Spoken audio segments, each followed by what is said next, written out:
We live in a great community. We see it every day in hundreds of ways. Great schools, services, and most of all, caring, thoughtful, family-oriented people.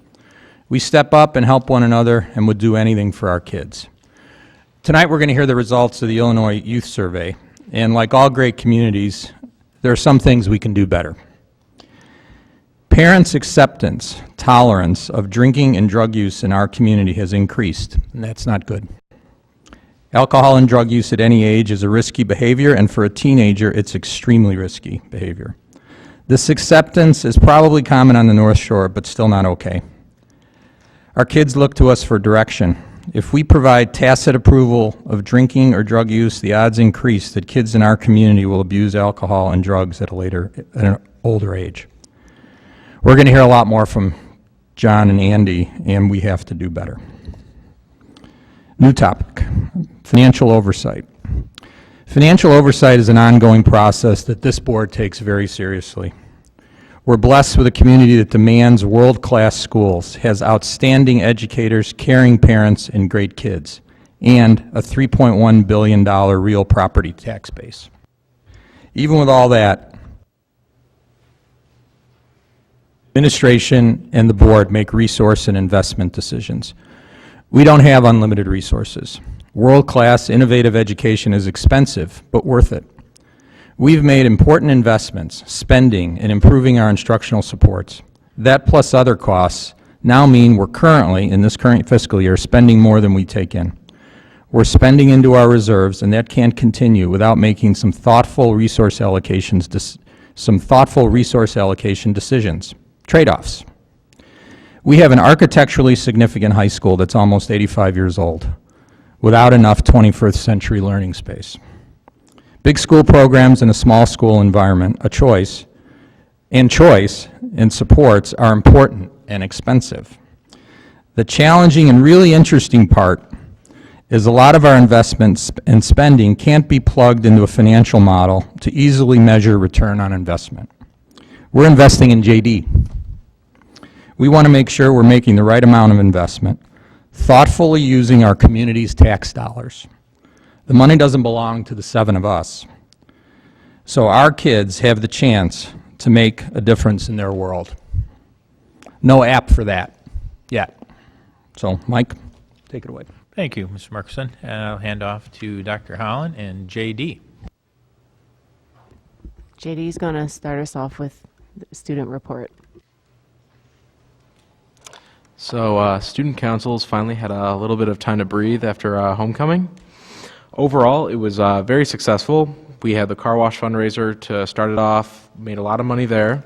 Spirit Week, I think, was very popular. Everyone participated. The pep rally, I think, was very good. We had a couple special features in the intro video. Dr. Holland. The football game, although we did not win, I think that we had a huge turnout from what I saw from the sidelines. Definitely one of the bigger crowds that I've seen. And the dance, big news with that, we had over 1,000 attendees. The most people attended in a long time, so that was pretty big. And student council has undergone some kind of organizational changes this year. We have divided the whole entire student council into 4 committees: fundraising, Scout Reach, which is in charge of reaching out to the student body, communications, which is in charge of kind of the student body and just the community and parents more than just the students, and fundraising, and the Spirit Committee. I think I might have repeated myself. And with this new organizational structure, we're hoping to be more effective and able to represent the student body better, and really just kind of institute change throughout this year. So that's it.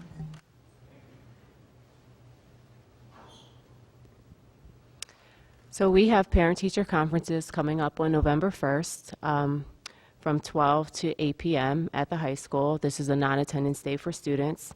Conferences are short windows of time for parents to connect with teachers regarding the academic progress of students. If there is ever a need for parents to speak with teachers and it requires more time, please reach out to teachers along the way. Just a reminder, it's a short window, so please just know it's a check-in, And if you have a need to reach out to teachers for larger concerns, please contact them.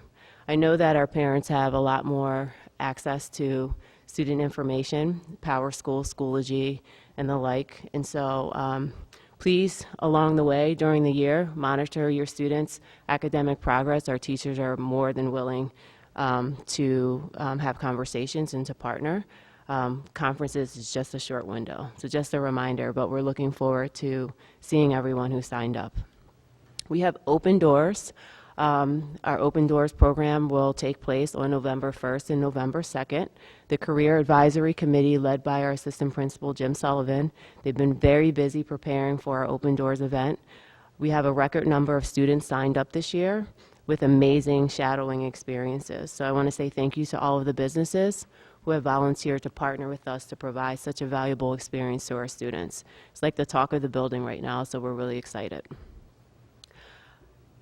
First semester exams. So 2 years ago, we went through a process of engaging the entire school community in discussing semester exams, their placement, as well as how they would be experienced during the week. As you might recall, we decided not to implement our changes last year to give everyone time to prepare for the changes, such as our music department, who typically has a lot of performances scheduled, athletics, and we wanted to make sure instructionally that our teachers worked with their instructional directors to make adjustments to curriculum. So first semester exams this year, this is our implementation year, will take place the week of December 17th through December 20th, so before winter break. There will only be 2 exams administered on each day. In the past, we've had 3 exams a day. And all of this feedback came from the process by engaging stakeholder groups. And part of the reason that we're moving to having 2 exams per day is in an effort to relieve stress related to the possibility of having multiple exams. Even though we tried a workaround, we realized that it wasn't working for all of our students. Following the implementation of this change, as we've done with other things, we will solicit feedback from all of our stakeholder groups to find out more about the experience and make appropriate adjustments if needed. This past weekend, we had our fall play, The Patsy. The acting was outstanding. It's been amazing to see the increased confidence from our students in their performances and the impact of formal training now offered through our theater courses. So I want to say congrats to all the students and who participated and the director, Joe Pulio. I also want to thank the tech crew and our theater staff, PALS, and our student activities director for chipping in. It was literally an all-hands-on-deck experience this time. On November 9th, from 12:55 to 1:40 p.m., in the RMA, we will celebrate our veterans in our Veterans Day program. The event will continue to be open to the school community. The planning committee includes Lake Forest High School staff, students, and members of the Lake Forest American Legion, Post 264. It's been an honor to collaborate with the members of the Legion, and we're excited to demonstrate our appreciation for the veterans. We've sent out communication today to our staff for signing up classes. Last year, we had a packed venue, and we're hoping to have the same this year. And we're looking forward to it. We will live stream it again, and we're going to be pushing out information to the community about attending the event and also how to access the link on our website. Thank you. So to complete the superintendent's report, the vast majority of the past several months for me, the cabinet and administrators was preparing for the recently submitted recommendations for each district. The first of those was a balanced budget recommendation. There are several key aspects of that recommendation. First, we have been deficit spending, and while there is no need to panic because of our 18% fund balance, we want to avoid any form of structural deficit, and we have with adjustments to our 5-year forecast that we've made. Second, we have a required upcoming life safety review that can be sensibly and cost-effectively prepared with paired with a master facility plan which reviews all aspects of teaching and learning and envisions instructional improvements as well. And finally, the take advantage of low interest rates, an opportunity to finance capital expenditures. The other recommendation was for key performance indicators for the high school. Those indicators are linked to the district milestones and strive to measure quantifiable outcomes and chart our progress over an extended period of time. Among the recommended measures are participation in extra and co-curricular activities, individual student growth, student school connectedness, and respect for diversity, echoing things that Mr. Markison said aren't available on an app and are important intangibles that are difficult but possible to measure.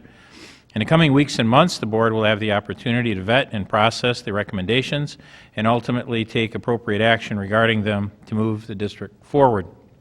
Beyond that, the state will release the Illinois report cards this week, the results of which are embargoed until the end of the month. This will be our first window into the state's tiered designations for school districts.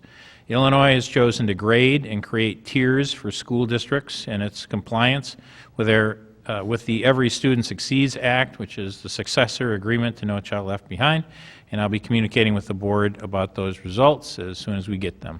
Thank you. Thank you. Are there any members of the public who would like to address the board? Yes, I would. Member of the public, but go ahead, Ted. No, actually, wanna do it? this is You're doing it as a member of the public. As a member Okay. of the public. The North Suburban Special Education District is doing their once annual fundraiser, and I would just like to pass these down. Thank you, Diana Kreiling has already written her check. I was sitting by Ted. There wasn't a whole lot of way to say no. No. But anyway, what it is like most people are aware, this fundraiser is to do things for the special ed district that really can't be funded in-house through taxpayer funds. So it's really enhancements, and so open your wallets and make a difference. Thanks for not making me walk over there. That's okay. Next up, we have two reports. First is the strategic plan. Shayla, Mike? All right, so Dr. Holland is going to pull up a presentation here, and while she's doing that, I'll provide some level of introduction for this. One of the things that has been difficult for us for some time is there is a building plan, but then also there is the district and the district's plan, and trying to create clarity between what is district work and what is building work has been something that we've been striving to delineate. And with the new strategic plan, one of the things that the district strategic plan should be is higher level, and then the building should be much more granular. So the board is accustomed to seeing a lot of granular detail, and we're striving to hit the high-level stuff within this strategic plan. So with that, Dr. Holland? Hi. So this is just a visual that connects to what Mike just mentioned. Our district went through a process years ago of developing milestones, which are the foundational, basically they're visionary or vision statements of where the high school should be heading. And so based on the milestones, the strategic plan is grounded but in thinking about those. So there's a direct relationship between the milestones and the strategic plan. The strategic plan is really how the vision will be delivered, along with indicators of success. How will we know? And you'll see that with the strategic plan that's in the board packet, there are action steps and there are metrics that we call key performance indicators, benchmarks. Some might ask, why aren't they all 100%? These are things that we're going to be working towards, and we're also basing them all on where we currently are with knowing, looking at our history and our trajectory of improvement. Connected with that is our building goals. The strategic plan in the past, as Mike mentioned, they were synonymous. The strategic plan was synonymous with our building goals. We've teased that apart. And so the building goals are focused and aligned action steps that measure our work in the building, and they're really connected to reaching the key performance indicators, as well as they include some additional metrics that will help us get there. And so imagine a scaffolded plan that will help us differentiate the work of the district and the building, even though the building is the district. And so for those members of the community and the board who attended the education committee, a lot of what was presented in the last meeting was a lot of the work of the building, which you'll see how it directly connects to the strategic plan. So again, our milestones focus on achievement, instruction, and assessment. You will see in the strategic plan that these are categorized together in many ways just because they all intersect and work together to really provide the instructional experience and the teaching and learning experience we want for students. Connected with that, you see assessment, which is how do we know kids are learning and experiencing what we want them to learn. Milestone 4 is based on talent. We also have milestone 5, which focuses on partnership, and milestone 6, environment. And so everything in the strategic plan, especially the action steps, directly connect to these statements. So the different components, the action steps, which I mentioned, is the work that will take place. The key performance indicators are how will we know. I do want to highlight that we focused on accessible data. We are grounding a lot of our key performance indicators in the use of our CSCI survey, our Illinois Youth Survey, the Illinois School Report Card that comes out every year. ISBE has a range of data reports. We submit information to them, and they produce it back to us, give it back to us. ECRIS, which is our portal with ECRA, as well as My Learning Plan, which is an in-house district tool that houses all our professional development information for our staff. So all of our goals consider our current status, the process of change, as you can imagine, of what that entails, and our overall student information, as well as a specific look into the lives of different groups of students in our school. So we have definitely been paying more attention and doing a lot of work around disaggregating data to learn more about the student experience of a range of students at our school. All goals also consider the fiscal outlook for the district and related commitments. So we're mindful of the complete picture of what's happening here. Just a brief overview. There's more detail in the report, but some areas that fall under the milestones, for milestones 1 through 3, you'll see a lot of work around our attendance procedures, which we've started to improve on. We have some more work to do, especially around chronic absenteeism, and we're also looking at truancy. We have some work around our departmental achievement, looking not just at the whole, but how kids are experiencing achievement across different departments. And building on the work that we've done with our curriculum mapping, we are spending a significant amount of time this year looking at assessments, the creation of common assessments, and really being able to speak to, now that we have these maps that articulate what we expect kids to know and be able to do, are they there? How do we know? And if they're not there, how are we going to get them there? Later on in our Ed Committee meetings, we'll be presenting information on a math analysis we've been working on with ECRA over the past year. So we will have the final analysis from that, where we had targeted questions around how students are progressing within our district, looking at their experience from 7th and 8th grade throughout the high school. Are they growing as much as we expect in the courses that we're offering? So all that information will be provided in our analysis in a few months. We plan to do another analysis for English, just thinking about, or plan to do one analysis, our first analysis for English as well, thinking about our achievement outcomes and hyper-focused on English and math. We're starting with those two departments. Milestone 4 focuses a lot on how we're growing and supporting our staff. And so we've had a mentoring program for our faculty over the years. We haven't had as much for our support staff or administrators, an onboarding process. So they become acclimated with the district, they learn the expectations, and they're supported along the way. We'll be continuing to improve our hiring processes and formalize some things there, and make sure that all of our staff members have access to professional development. Across the district, there's been a focus on professional development for faculty members. We have support staff who are responsible for growing, as well as administrators, and our work moving forward is to make sure there's a comprehensive model for everyone. Milestone 5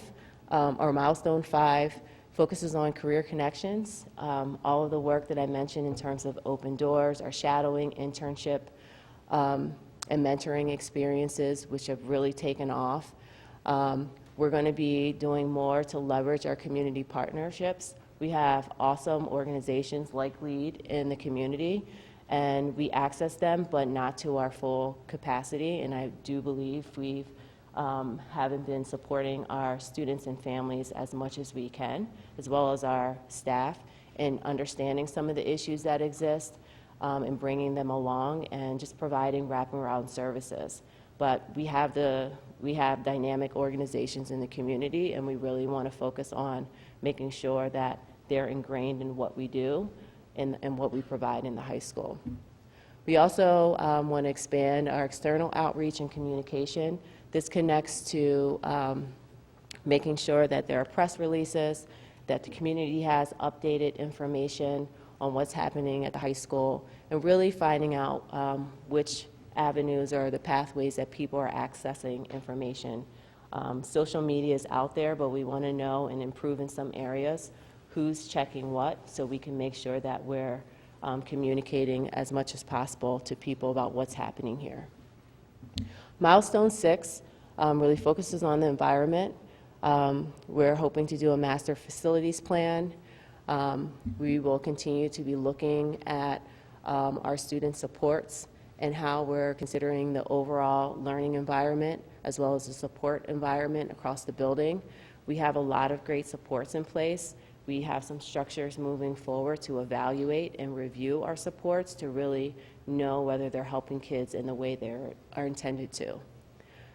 Connected to the learning environment, we are hoping to enhance our instructional spaces that, in a way that speaks to the language of the milestones that will support us in creating an innovative learning environment for our students. That's an overview. Any questions? Comments? Shayla? Yeah, great work. I'd like to commend you. I mean, most of us started on the board around the same time. I think we've really come a long way in 4 years towards focusing our strategic plan on the kids and instruction and learning, and making our goals, our key performance indicators measurable, and aspirational. I think we should shoot for 90 to 100% on most everything. So, thank you. Thank you. I have one Sally? question, and I think it might actually be more for Mike than for Shayla. Okay. We have talked on multiple occasions about helping the board with the dashboard.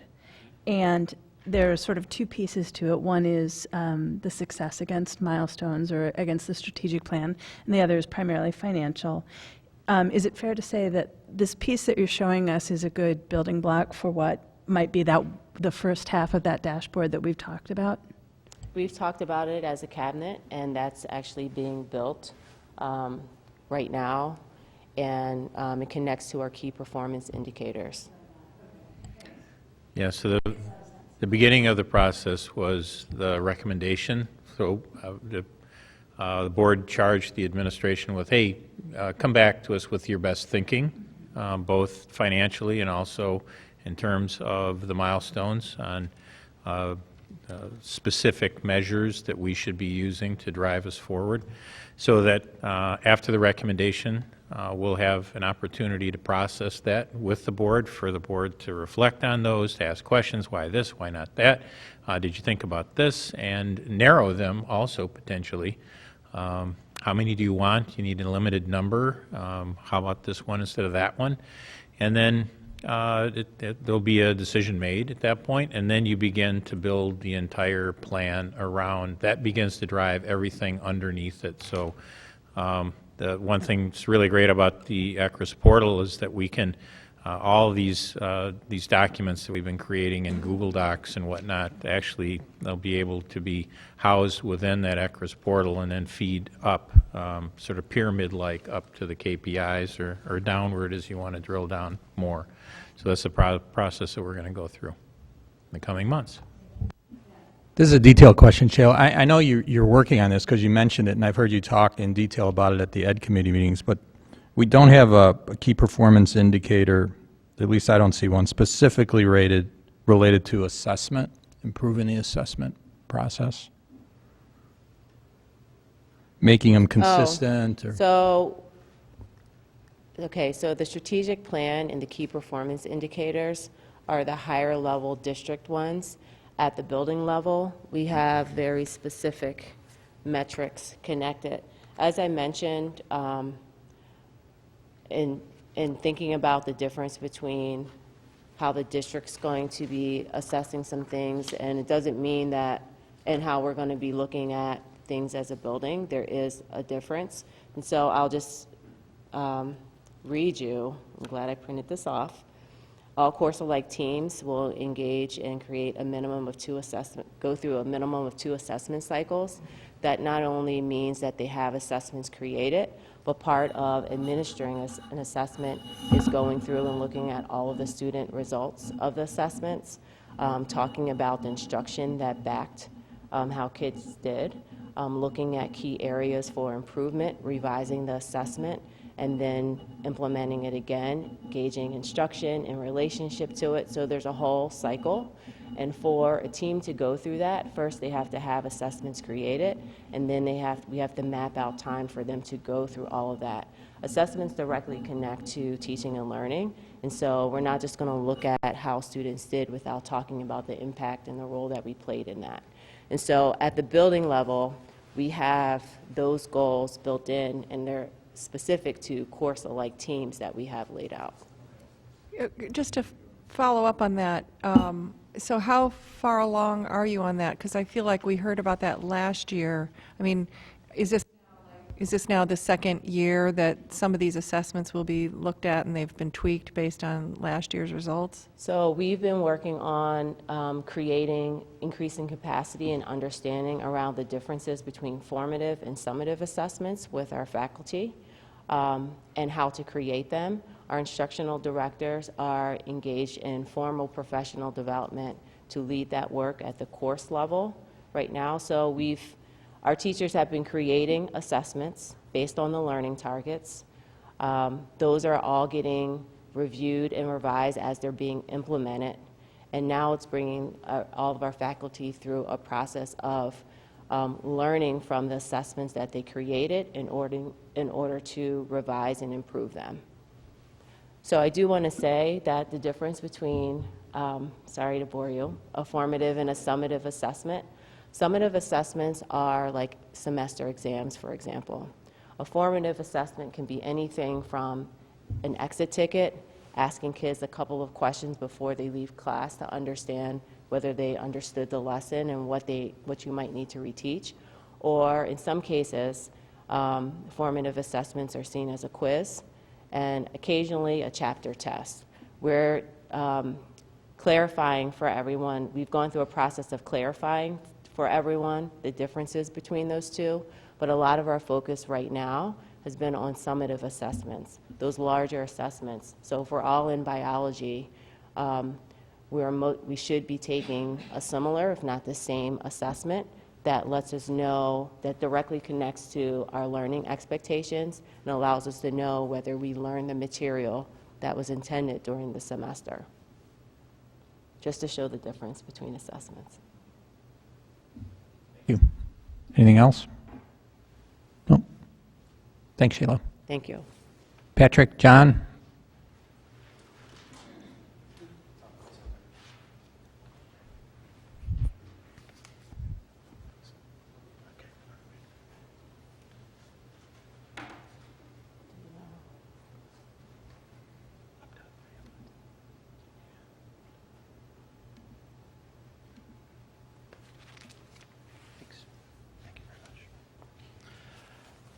Okay, good evening. Thank you for giving us the opportunity to speak tonight.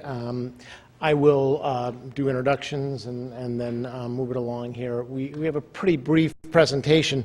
There's a lot of data from the 2018 Illinois Youth Survey, but first of all, between John, myself, and Andy Durand from LEAD, we'll give a brief overview and then, of course, answer any questions that you have. Nate Biggs is the new program director for LEAD. Any questions you have about him? I think we're very excited to have him. I know Andy is, and he can speak more to Nate's role going forward. I also just want to take a minute to thank Deborah Ann Reimer, who's our former student assistance program provider. She took a new path in the last month, an exciting pathway for her. But much of the programming that we'll speak about tonight and much of the programming that's taken place and taken root in our building and with and as a result of the partnerships that she's had in the community are in large part due to the work that Deborah Ann's done over the last 8 years. So I did want to take a minute and thank her for that. Real quickly, the Illinois Youth Survey, just an overview of what that is. It's a survey that we give to students every 2 years. For the last 12 years, we've given it to 6th, 8th, 10th, and 12th graders, and in the last couple of surveys, we've given it to 9th and 11th graders as well. It is one of the best statewide student behavioral assessments in the country. And while it's not perfect, combined with the CSCI, it provides us a pretty decent snapshot of student behaviors related to alcohol, tobacco, marijuana, prescription drugs, and mental health outcomes. The way we analyze it, and by we I'll say this year LEAD, because Andy and Nate did a tremendous job taking the data that was that we received from the survey, and they distilled it into some really usable outcome data. But they use the cohort model as opposed to the comparative model. And for us, it gives us better insights using the cohort model and really tracking behaviors and substance use reports from students as they progress throughout their 6 years from 6th grade to 12th grade. Really tells a story that we can use.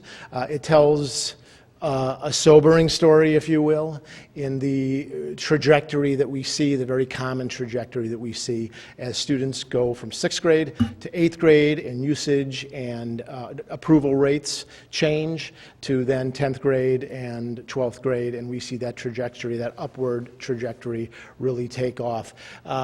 It's sobering in that it's consistent from cohort to cohort. It also tells us a story of the interrelation between parental disapproval and the decrease in that over their time with us, and how that really correlates to the rise of not only access to, but the usage of the substances that we survey for.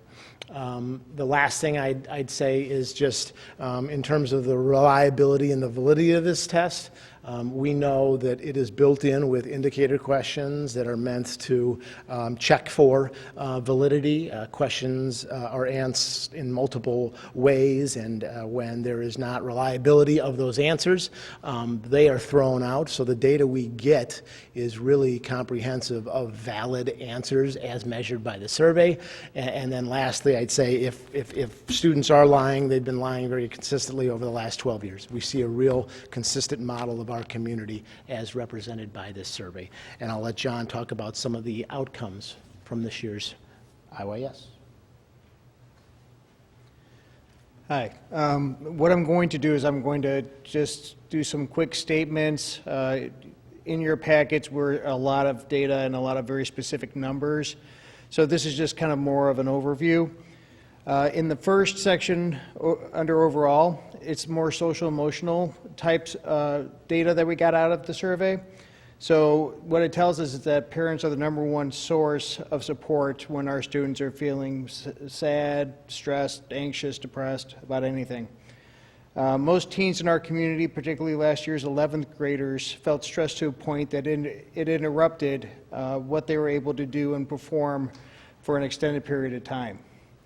14% of our students reported not having a trusted adult to turn to help.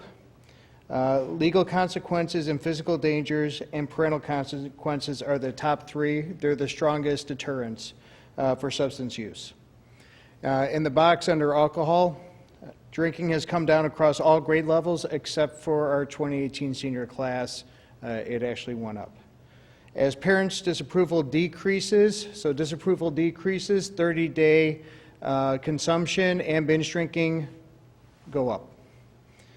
Perceived risk of harm of alcohol remains pretty static, so throughout freshman, sophomore, junior, senior year, that perceived harm of alcohol has pretty much been consistent, yet usage rates as they get older go up. Vaping, in the vaping box, we all know, we've all been hearing on the news, every school has been dealing with it, every community has been dealing with it, vaping has significantly gone up.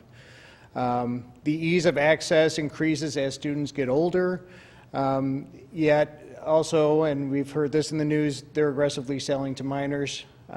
We have worked really hard in our community to counter that, but it is hard when they can go outside of our community to get access to vaping. And then perception of vaping is still, the risk is still really low compared to tobacco. Tobacco, our students feel, is really unhealthy, but yet that risk of harm is a lot lower for vaping. Marijuana, our usage is much lower than alcohol, but it kind of follows a similar trajectory that the older the student gets, the higher the usage is. Perceived harm continues to decline, particularly because of right now the legalization of medical marijuana and the push for legalization of marijuana for enjoyment's sake. So that has stayed pretty static. Our prescription drug use is really low, which is great. There has been no increase, and parent disapproval stays high. So kind of a little graph of where we're at, that we need, students are in the middle, and we need our parent community, we need our feeder schools, and we need programming within our own school to really come together and work. And so I'm going to touch briefly on some of the Lake Forest programming, and then I'll give it back to Patrick to talk about parent community and the community agencies. So we have coming up parent education sessions. Hidden in Plain Sight is going to be on October 25th. With the help of LEAD, and Andy can always speak more to this, they have a fake bedroom, and you kind of walk through it, and there's all these different paraphernalias and different things that is hidden in plain sight. And so they kind of go and they take your tour through it. So we're going to have that set up outside of the RMA, and then we're going to actually talk about some more of the IYS data to any of our parents that decide to come. And then we're also going to have a therapist there to talk a little bit about its connections to anxiety and other things. So that is coming again on October 25th. We have in-school presentation opportunities for our students. Andy was able to come last year and do a vaping seminar to our students, and we thought it was very, very productive. The feedback we got from the students is that they learned a lot. The plan is to do another one at some point in the near future. We also have professional development for our faculty and staff, a consistent and communicated and enforced extracurricular code is what we are working on. We have an athletic code. We're going to work on a bigger scale extracurricular code. Expansion of healthy and alternative activities. Right now we're in discussions about some type of a post-prom activity to be offered for the school. Coordination with center districts to articulate evidence-based prevention. So just working with Deer Path and Lake Bluff Middle Schools and St. Mary's, any of our feeder schools, to work with them on how they're attacking substances and substance use within their systems, just to help us work better with them. And then further expansion of our social emotional learning standards. We're working diligently not only with our Health and Wellness for Life for our freshman class, but with our sophomore wellness classes and incorporating more of those standards on a consistent basis.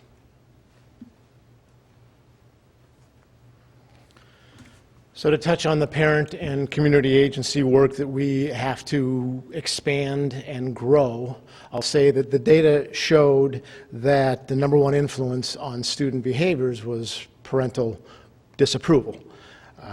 To me, that's a real indicator that if we want to invest time and energy in something that moves the needle, we need to spend more time as a school agency empowering our parents and with strategies for creating a message in their households that gives students clear understanding of where they stand on, in the realm of substance use.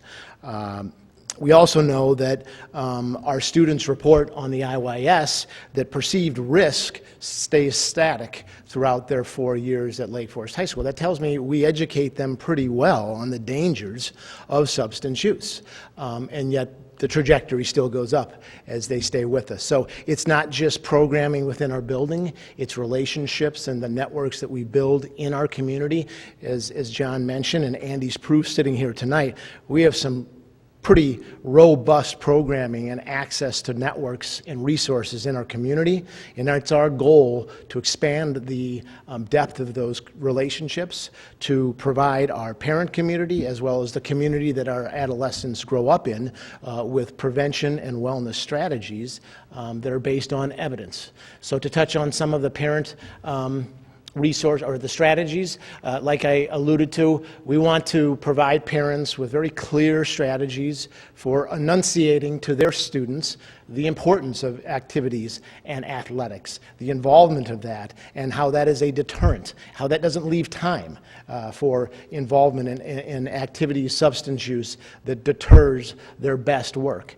We want to provide communication strategies for parents at the most basic level. The phrase, it's not a 160-minute conversation, but it's really 61-minute conversations as they become freshmen and begin to enter those social realms where they have to start making important decisions. We want to arm parents with communication strategies to arm their students with, because we're not going to fail to acknowledge that students in high school are faced with difficult decisions in evening and weekend activities. They need to be equipped with those strategies, and if the number one deterrent is their parents' belief system, we want to give parents and empower parents with strategies that we know are comfortable for them. We want to provide information about how to coordinate and supervise high-leverage events like vacations, dances, athletic events, so that we acknowledge that those are the events and times of the year that can be conducive to an increase in access in substance use.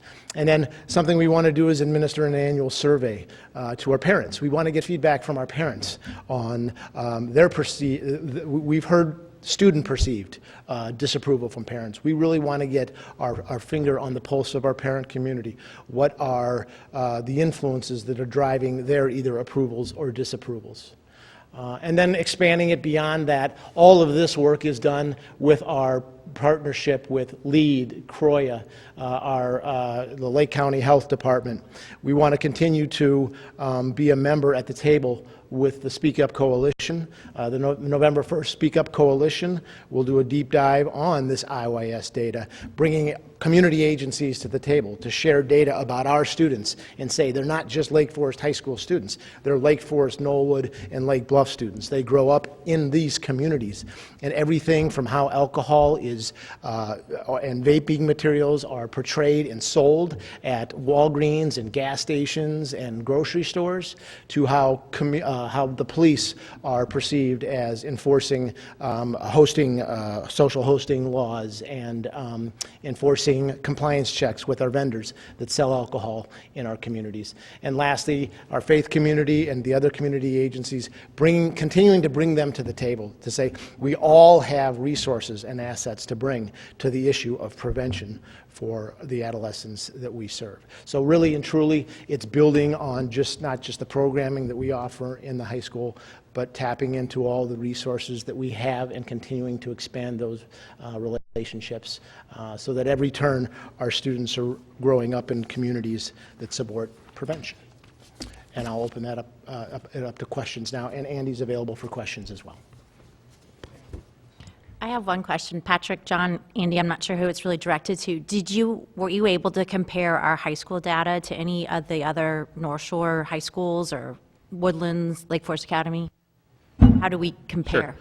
So we're in the process of that right now. We actually just got the county data today, so I've not had a chance to really look too deeply into it. I will say that many of the private schools don't do a survey. We've encouraged them to do IYS, and most of them have opted not to. Some of them will do their own kind of in-house design survey, which doesn't really pair well with this data, so it's hard to compare.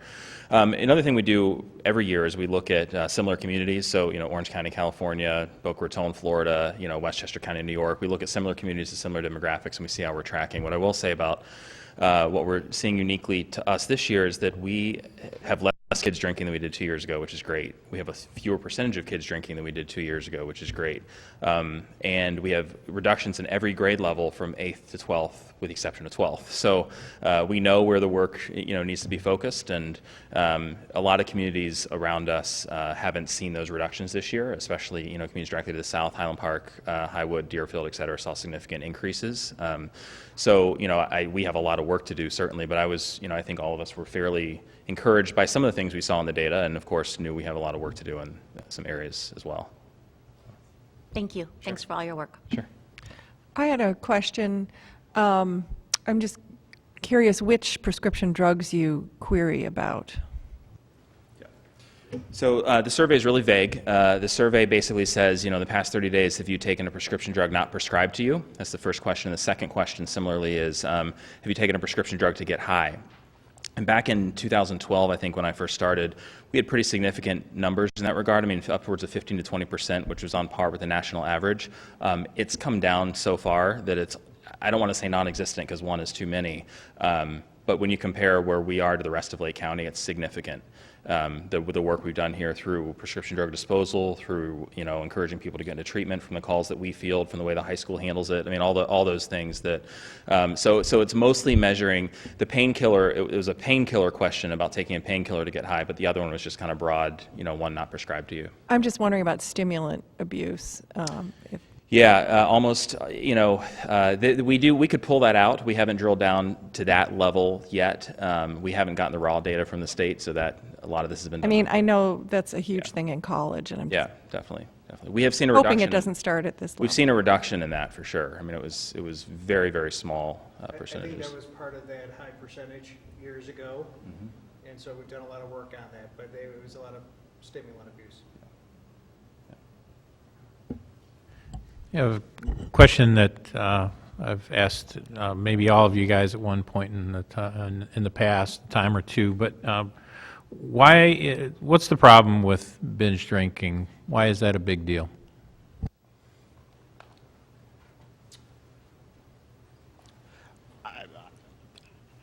What I would say is what I know, what the research suggests. Early access to alcohol, norming of alcohol before the age of 21. We know the biological impact that alcohol and substance use has on the developing brain. But research indicates that in schools or in systems where adolescents are taught to drink and the social norms are complicit with increased access to alcohol, as in I'll teach my son or daughter how to drink responsibly in college. It has actually the opposite impact, and we see binge drinking rates in college expand as a result of a more lax attitude around the dangers of drinking. So from my perspective, extrapolating that from the research, I would say the earlier and the deeper the access to alcohol, the greater the behaviors point to at-risk and quantities as opposed to responsible drinking. And is there a connection between alcohol abuse as risky behavior and mental illness? Research suggests there's strong comorbidity between those. All of the thing that was compelling to me was that intersection between some of the mental health outcomes that the survey provided, some of the data we're seeing from our CSCI survey, and then the substance. We know that there are strong connections research-wise to substance use and mental health. I mean, the most compelling slide to me in this whole presentation is slide 20 and 21, which combines the parental disapproval and binge drinking. So in 6th grade, students perceive that 100% of their parents disapprove of alcohol or binge drinking, and 0% of students participate. And by 12th grade, those lines intersect at about 50%. Yeah, and it's similar for past 30-day use as well, if you look at the slides right before that. So yeah, I think there's definitely a correlation there. And one thing I'll add is that when we get the raw data from the state, which we were told was not coming this year for the first year in 6 years, and we put a lot of pressure on the state, and now we're told it's coming at the end of November or December. What we'll be able to do is isolate down individual responses, and we can pull out any student that indicated that they have had an episode of binge drinking with those who also claim that they were so sad and depressed, or some of the other qualifiers. We can see how that comorbidity takes place within our own student body. So that's something that we'll be working on when we get that next layer of data as well. So how will we be getting, or how can we view the consolidated reports that has more of the county data in it? Sure. So a couple things. Patrick mentioned Thursday, November 1st at the Speak Up Coalition meeting at noon at Gorton Community Center. We're going to go into a much deeper dive, so we're going to do some comparison with county and kind of similar communities as well. But that's something that you could certainly ask us for, and we'll be happy to supply it or sit down and explain it or whatever. However you want to get that. But the start will be November 1st at that coalition meeting. Okay, thank you. Sure. Thank you, guys. Appreciate it. Next up are our committee reports. Education Committee, Lise? Yeah, we had our first meeting of the year on October 2nd, and welcomed 2 new community members. Roxanne Jamroz, who's a high school teacher, lives in the district but teaches at Highland Park High School, science teacher with young children. And the other new members, Brian Martin, who also has young children and has been very involved in our entrepreneur program, so already taking quite an interest in the school. We had the opportunity at this first meeting to hear from Dr. Holland and all of our senior leadership team, several of whom just left this meeting, about the overall strategic plan and goals. So I won't go into detail because we got to hear from Dr. Holland about it. But just some of the notable things from that conversation were in regard to Goal 3, which is increasing extracurricular participation. I think this is going to be the inaugural year for the Special Olympics at Lake Forest High School, which is very exciting both for the students who will be coaches as well as the students who will be the athletes. And we had a lengthy discussion of this issue of alcohol and parental attitudes, which you know, I think it's indicating that this is going to be a big topic this year and well worth focusing on. Our next meeting is, I think it's December 5th. It's the first Tuesday in December. Thank you. Finance and Operations, David? We had no meeting in between our 2 board meetings, but our next meeting is October 22nd, 7 a.m. That's when we'll be reviewing the budget that's balanced on Monday. So hope to see any concerned citizens there and everybody else here there. Thank you. Policy Committee, Diana? Ted? You guys haven't met since last month? Or? We have not met Okay. since our previous meeting, but we do have a couple of items on for the vote on this evening. Second reading. Okay, liaison reports, Ed-Red, Sally, anything new? 2 things. So last week I attended the Illinois Association of School Boards fall dinner for the Lake County Division, and Dee Molinari, who we've all met with before, is our representative for Lake County. There were 2 things three things that came up that I wanted to mention to you. As Mike mentioned, we will be getting our first Illinois school report cards on October 31st under the implementation of ESSA. And as you all know, ESSA shifts the focus away from standardized test scores, giving more weight to student growth and graduation rates. And one of the things that Dr. Holland and Mr. Simic have been educating us about in particular are that we will be measured on equity, which very roughly, and I'll certainly look forward to being corrected by the experts in the room, defines systemic barriers to adequate and equitable resources contributing to achievement gaps in outcomes for our students. I feel like my next thing to learn as a school board member is to understand equity. And there are two things I wanted to mention to you in regard to that. One is that IASB has begun putting on hour-long webinars on topics of interest for the membership. And they have a webinar tomorrow from 12 to 1 o'clock that you can sign on to from whatever computer you're sitting at, entitled The Equity Lens. And it's to help IASB members understand the impact, not only what does equity mean, but how will this be of impact on our ESSA report card, and what do we need to be doing to address it. The thing that I like about this is that if you can't attend it live, after 48 hours it goes up on the IASB website, and you can view it at your convenience as a member of IASB. So I'll send around to you guys the link to it. It's one of the ones that I think I want to spend a little time on a Sunday afternoon watching to at least start to be able to ask intelligent questions. The second thing is that equity is also being played out in terms of the way that the State Professional Review Panel is going to be looking at the evidence-based funding model going forward. So one of the things that evidence-based funding legislation did is it did build in a mechanism for ongoing improvement in evidence-based funding calculation. And equity is one of the items that's going to be considered. So that's something, again, that IASB and EdRed are both expecting for us to be able to monitor, because it'll affect how state funds are allocated, and it may be something that we have a vested interest in. With respect to IASB, two more shorter issues. There was a lot of discussion, and you'll see a lot of newspaper reports and professional reports about the teacher shortage in Illinois, which has been described as reaching crisis point. There were 1,400 teaching positions that were not filled last year in Illinois. 40% of them are in the Chicago Public Schools. A great number of them are in downstate Illinois. What that means is, of course, there's a market for highly qualified teachers. They're getting harder to find. But then secondly, it also feeds into the issue of recent legislation that Governor Rauner vetoed, which was a guaranteed statewide minimum salary of $40,000 for teachers. As I mentioned to you, it had passed the House and the Senate.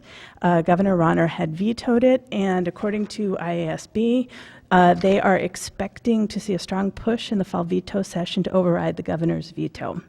As I had reported to you guys earlier, based on the EdRed community in Lake County, we are not in a position where that's an issue for us, meeting that minimum, but it will have a follow-on effect. So as districts struggle to pay those salaries, particularly downstate, we're going to see that the evidence-based funding that they received isn't even going to cover that, and it will have ripple effects on our community and the pool for teachers, frankly. Secondly, because I could not get enough of chicken in some sort of white sauce, I also went to the EdRed 10th Annual Kickoff Luncheon last week with Mr. Simic, and it was hosted by Sarah Hartwick, who's the new executive director of EdRed, and Mike had mentioned her before. She is a dynamo. She is plugged into the state. She is very excited about her role, and if we are able to get her to come talk to us, she does a lot of insider baseball in terms of what's going on at the state level, and I find her interesting to listen to every time I have the chance. The speaker was a fellow whose name I'll probably mispronounce. It's Bill Phenip of an organization called MHub, which is short for Maker Hub. It is Chicago's first innovation center for physical product development and manufacturing. They are a co-working community of product designers, developers, entrepreneurs, engineers, and manufacturers. manufacturers. They're set up in a large office space downtown or on the west side that was vacated by Motorola, and they have a very vibrant outreach to high schools for STEM students. And so I would be surprised if our teachers or the folks who are especially doing makerspace and innovation aren't familiar with them, but it was something that I was going to pass on to you, Dr. Holland, the information about them, and to Jim Sullivan. It would be a very cool, they have packages of things you can do on campus yourself, or they host a lot of events in the city for students. Lastly, with respect to EdRed, one of the things that Sarah Hartwick is doing is trying to get a handle on the pulse of what matters to EdRed so that she can set some of the legislative priorities. There are going to be 3 ad hoc legislative committees being formed, and they are very aggressively seeking volunteers to participate.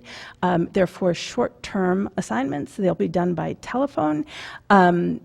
The one that I was most interested in, and I mentioned it to Jordan Salas earlier today, is that they want to focus on cybersecurity.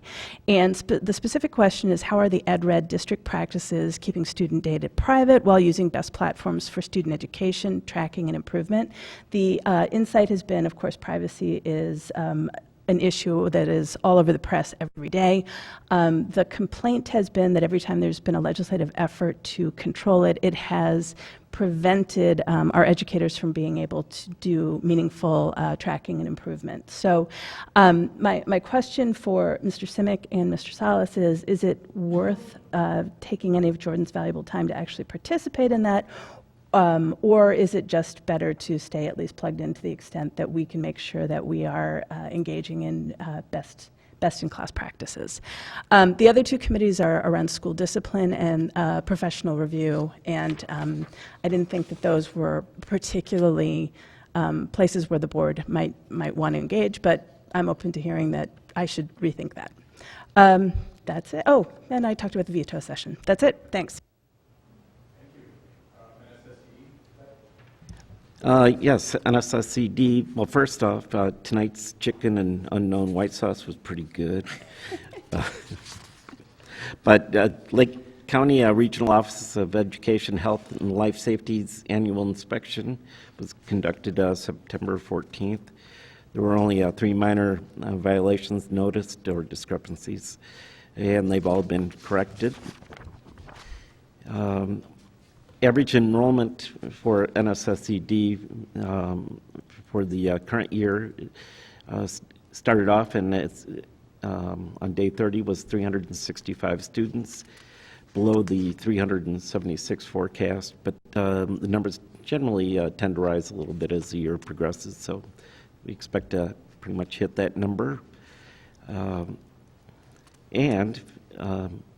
I'm also on the NSSCD Foundation, so if anybody didn't get the word, we're having our annual fundraising drive this month, and the goal is to raise funds for many areas of student enrichment that really can't be funded through taxpayer dollars. And so I would just ask that everybody give generously, including all the people in the audience and watching on TV,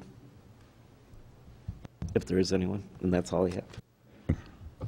Taking a cue, you have to say something 7 times before someone actually hears it, Ted. So we'll hear at least 5 more times. Diana, anything on APT or the foundation? The parent organization's been busy. Okay, Boosters is meeting tonight, and they also met on our last board meeting, September 17th. So I was not able to attend because I was here. I had to pick my priorities. Anyway, they just wanted to let everybody know the Booster Bash, which is their big fundraiser, Ted, is coming up March 9th at the Gorton Center. And this year it's new. It's the Adult Battle of the Bands. They gave 2 team grants, which is $1,000. They have varsity athletes come and talk about special tournaments or competitions they go to. So those grants were given to varsity field hockey and to girls volleyball.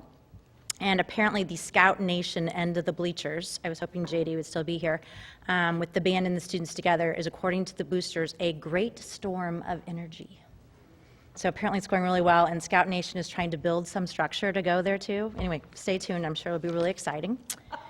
The foundation met on September 19th and is meeting again this Wednesday, so I'll be able to go to that one. They welcomed 10 new trustees. They've had 320 families donate over $65,000 already this year. Their initial participation rate is 26%. Jeff Fulker would like you to be on the lookout for their fall mailing. It's their only solicitation, so Ted, they would like money from you as well. They're going to have Foundation Month, which is coming up, and then they'll have a spring luncheon, which will be held April 17th at Exmoor. In case you were looking for things to do in the month of November, the foundation has a whole calendar of all the different things they're doing for Foundation Month to help raise money to fund all the wonderful things that they do in the grants. Just some highlights. I don't know if anybody did J. Lovell's pies last year, but they're once again available. They're $27 each, and you can purchase starting today. You can also give one to a military family if your wife, if you, whoever makes a fabulous pie, grandmother, whatever, and you don't need to buy a J. Lovell's pie, you can buy one for a military family. They have shopping events at J. Crew, Gifted, they have self-defense workshops, they have food specials, beauty specials, so they would love for everyone to participate in their Foundation Month. Lastly, the business incubator that they help with has 5 different classes this year with 19 different teams, so it's had a huge growth over the past 4 years.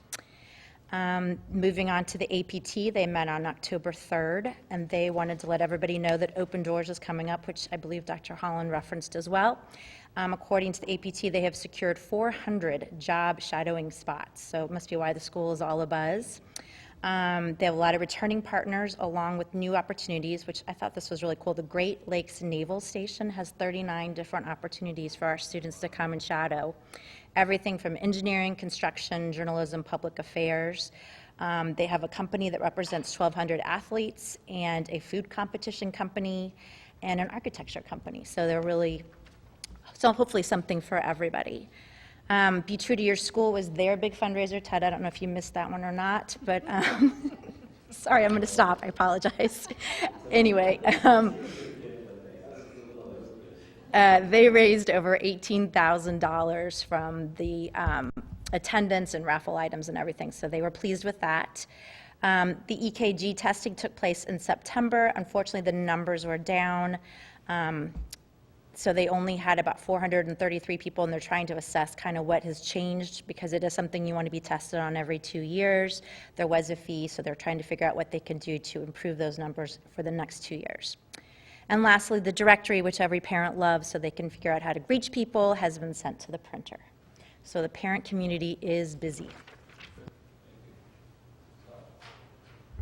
So next up is the action item part of the agenda. First up, we have a resolution authorizing the refinancing of some of our bonds. We were presented on the details in an earlier session, which will save the district about just a little over $130,000 over the next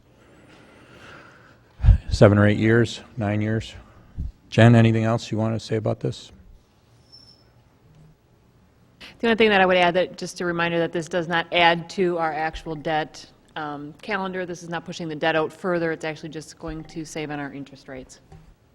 Okay. So may I have a motion to adopt the resolution?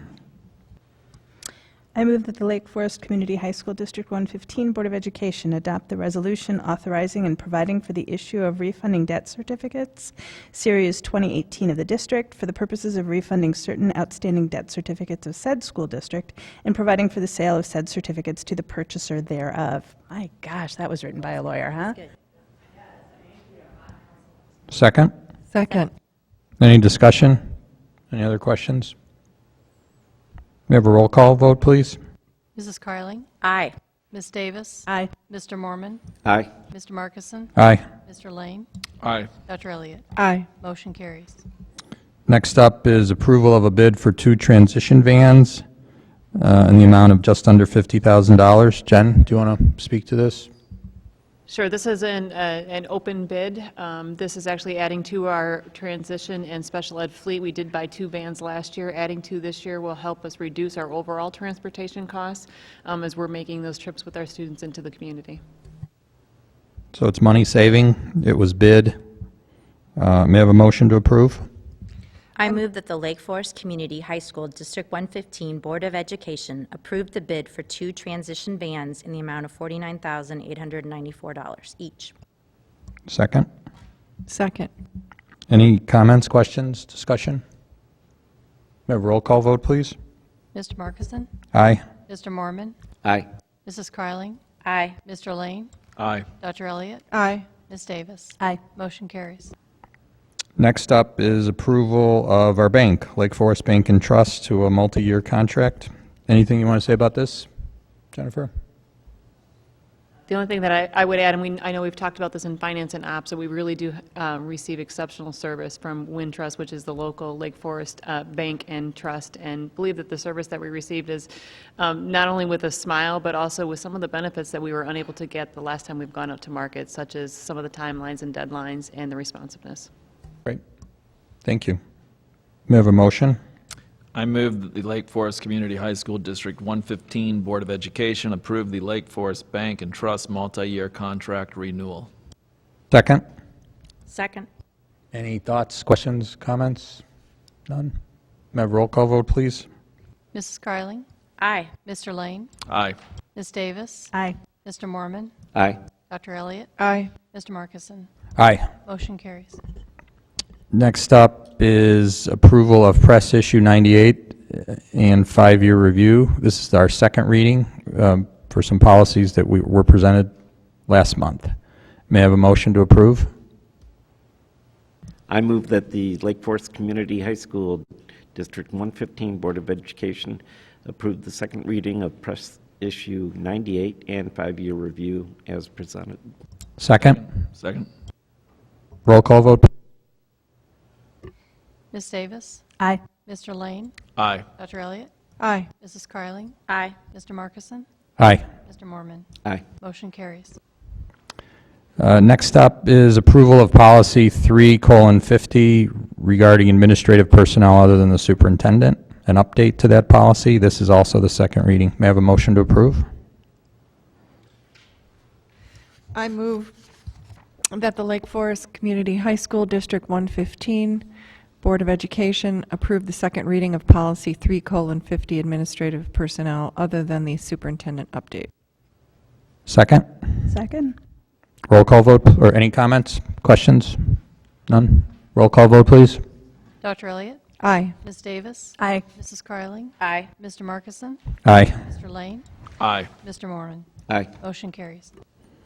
Next up is one of those examples we've used forever is what happens if the boiler breaks down? Well, we did have a boiler breakdown, so we have an emergency expenditure for the West Campus boiler system that's been reviewed in detail with the board by management. So may I have a motion to approve? Adopt the resolution, please. I move that the Lake Forest Community High School District 115 Board of Education,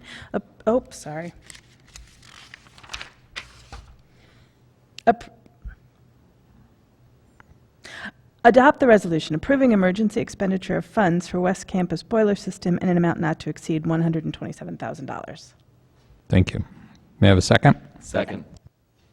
Any other comments, questions, discussions?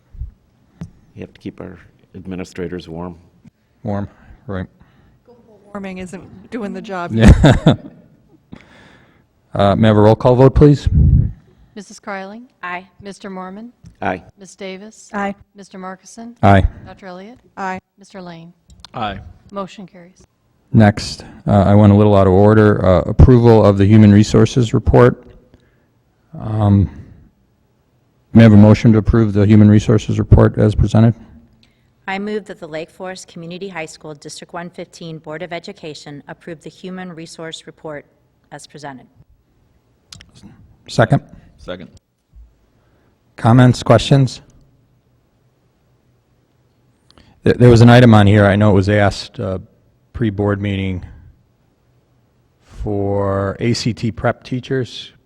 Could somebody talk to that, given that the ACT exam is no longer required?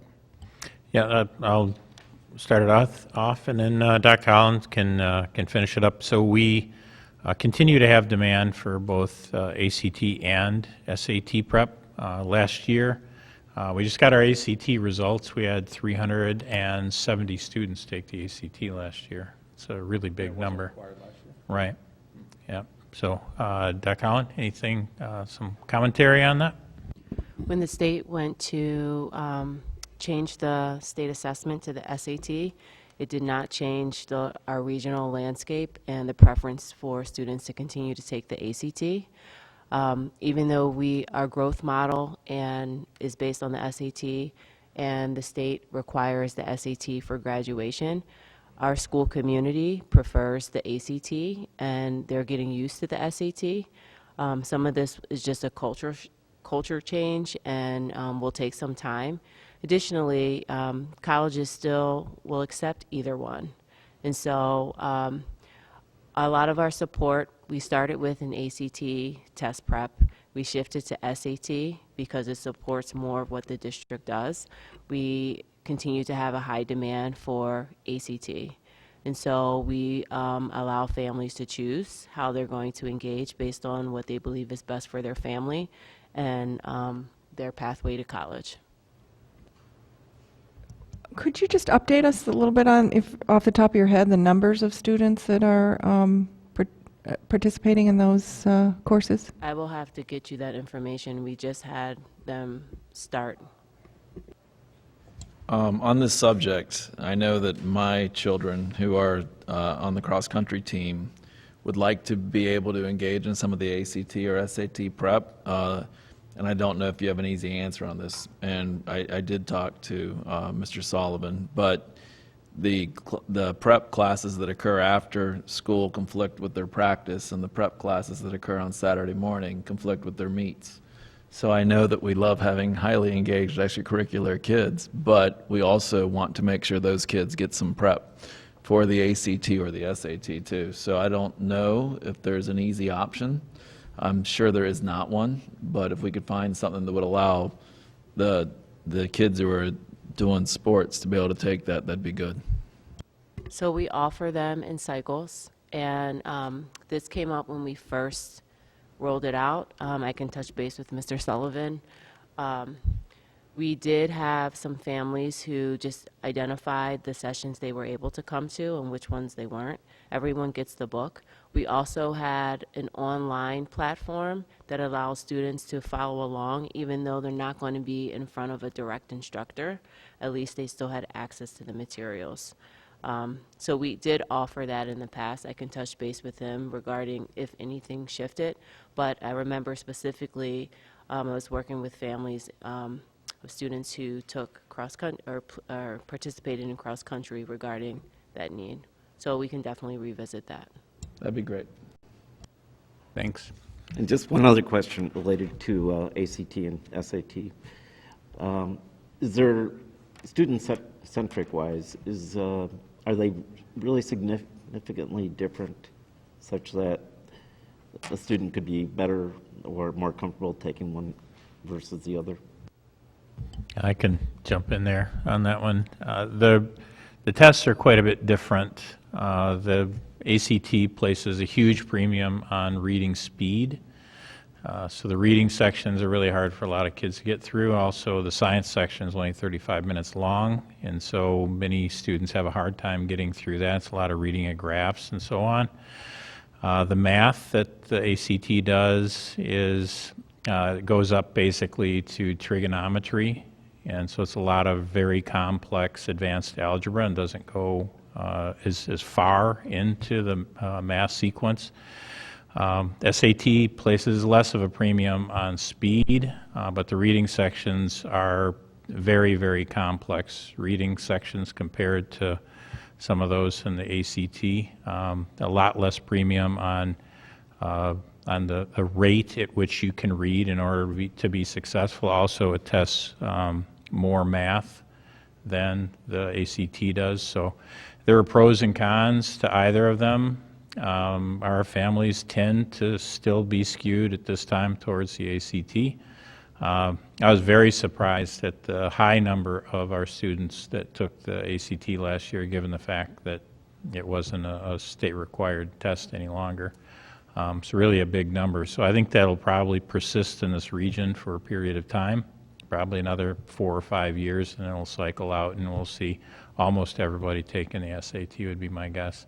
Parents are still familiar with what that number means, and SAT number, if you say, you got a 1050, well, that doesn't mean a whole lot to people, whereas if you say, I got a 28, I have, almost all of our parents took that same test, so there's just a lot more familiarity with it, and it's a very regional thing. So if you go to either of the coasts, it's likely to be an SAT that kids take, but the Midwest has been dominated by the ACT. Thanks. I didn't get a 28. I didn't get a 28, so I'll just share that with the room. That 36 has been haunting you your whole life. No, nowhere near either. So any other thoughts, comments, questions? Okay. So we just need the roll call? Mr. Mormon? Aye. Ms. Davis? Aye. Mr. Lane? Aye. Dr. Elliott? Aye. Mr. Markison? Aye. Mrs. Carling? Aye. Motion carries. Thank you. Next is our consent agenda.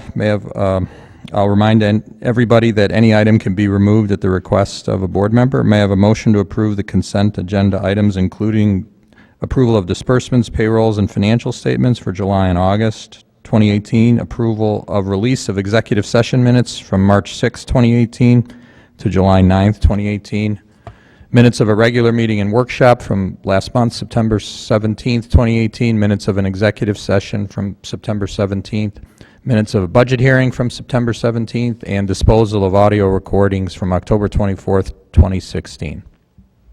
May I have a motion, please? I move that the Lake Forest Community High School District 115 Board of Education approve the consent agenda items as presented.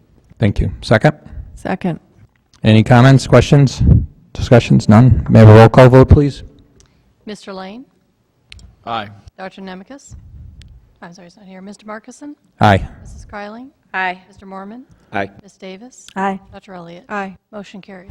Thank you.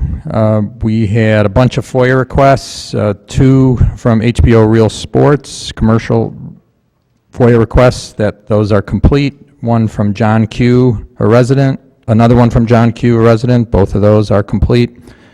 1 from Linda Hind, a resident, that status is complete, and 1 from Patricia Quinn, a commercial request, that status is also complete.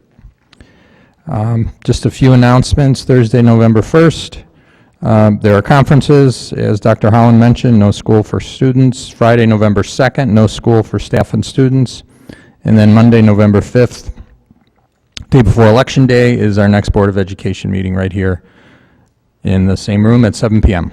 So, may I have a motion to adjourn the Lake Forest Community High School Board meeting? So moved. Second? Second. All in favor? Aye. Aye. Meeting adjourned. Thank you. Dimension Foundation.